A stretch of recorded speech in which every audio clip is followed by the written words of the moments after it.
Am I on?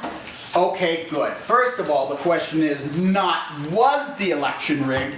The question is who rigged it? Who was behind all those hanging chads and all that Floridian hysteria?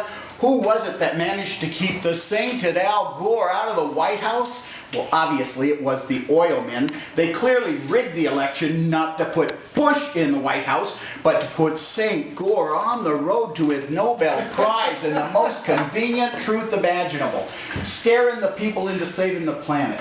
Big oil has hypnotized the American consumer into believing that they alone can save the melt and ice caps by recycling their tuna cans and making their kids wear hip. What is Yankee Tavern? Yankee Tavern is a play by the prolific American playwright Steven Dietz.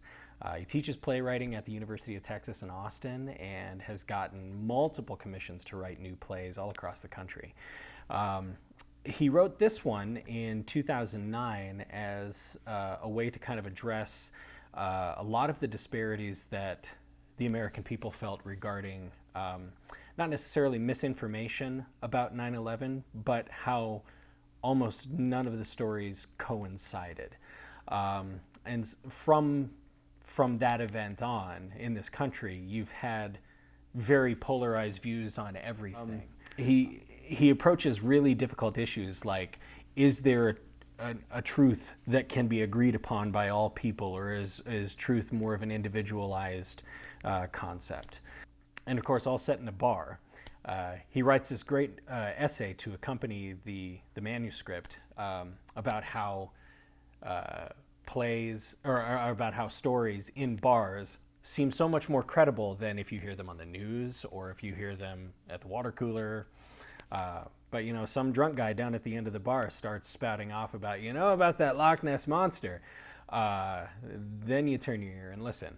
And it's just something culturally we do as a people. It is the mother of all conspiracies when an entire nation is led to believe something completely different than the thing it has seen for itself. And the raw genius of this strategy changed the world.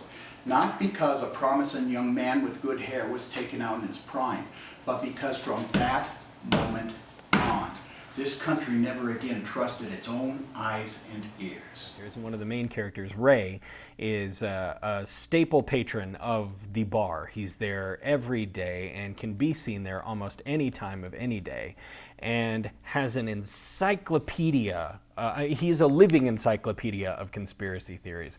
The slightest provocation turns him on, and he will not stop until you've heard literally all of it. Which gets to some really funny points in this. I mean, he's got theories on, he can connect Yoko Ono to the Bay of Pigs. He has information about the moon landing. Of course, there are conspiracies about that. His actually theorizes that there is a moon we landed on, it's just one we can't see.